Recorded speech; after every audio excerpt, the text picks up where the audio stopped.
Peuple africain, jeunes africains, partagez la vidéo, likez pour faciliter la visibilité de nos vidéos et que ça puisse toucher les Africains partout dans le monde entier,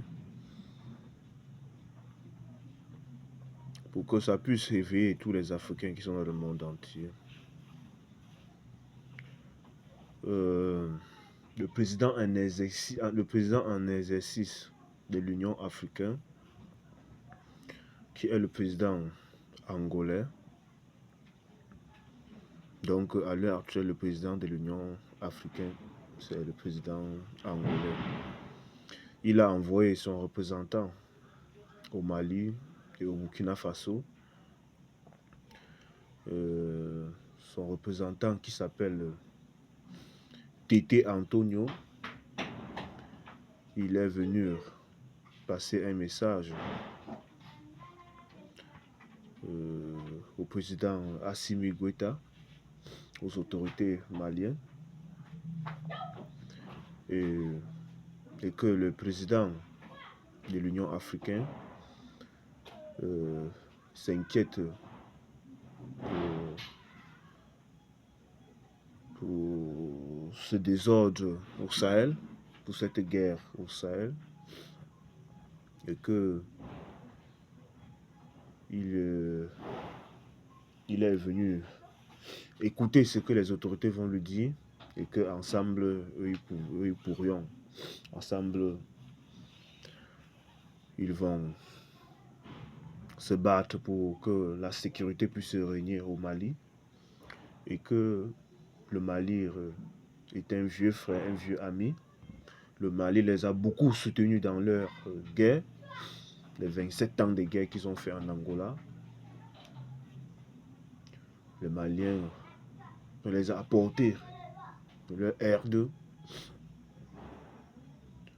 Donc, c'est pas aujourd'hui que l'Angola a une relation amicale très forte, très soudée. C'est une vieille relation. Et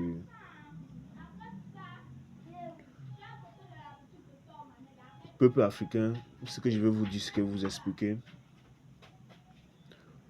Et vous saviez, l'Union africaine, depuis que ces trois pays se sont réunis, la Confédération, l'AES, je pense qu'avant ça, qui était président de l'intérim, je pense que le président mauritanien a été président de l'Union africaine depuis que la Confédération existe. En fait, je veux dire, personne de ces présidents-là ne s'est levé et est venu rencontrer ces autorités de la Confédération et leur dit qu'ils apportent leur soutien.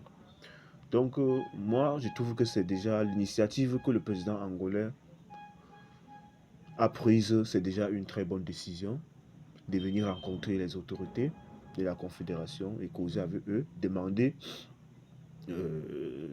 comment il peut résoudre ce problème, puisqu'il a parlé du dialogue que le président demande, qu'il faut qu'il puisse avoir un dialogue et que on l'explique vraiment réellement ce qui se passe. Peut-être qu'il reviendra encore pour résoudre le problème de l'AES avec la CEDEAO.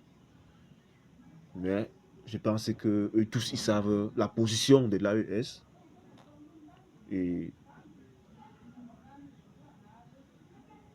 la position de l'AES, c'est se battre pour son peuple, c'est se battre pour leur souveraineté, c'est se battre pour le respect des Africains, le respect de la dignité des Africains.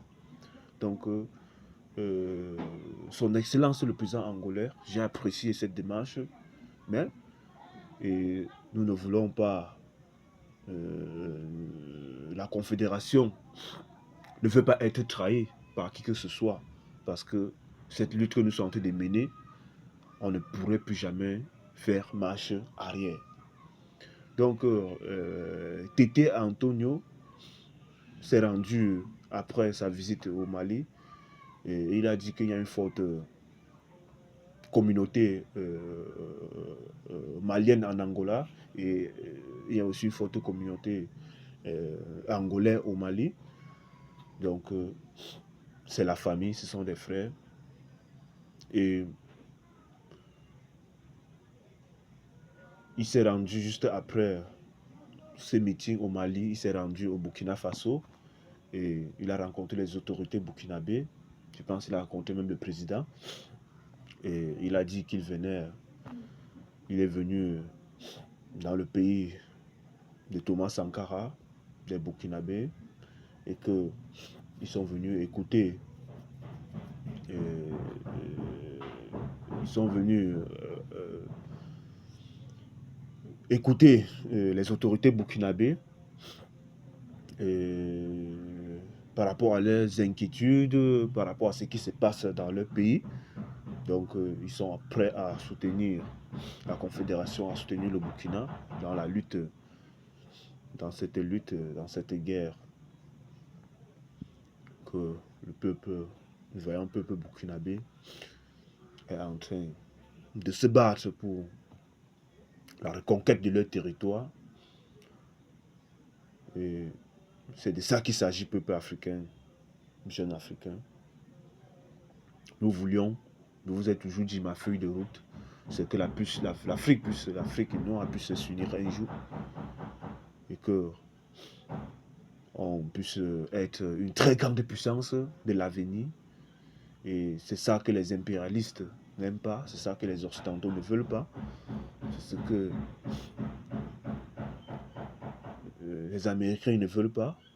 Donc c'est de ça qu'il s'agit, peuple africain, jeune africain.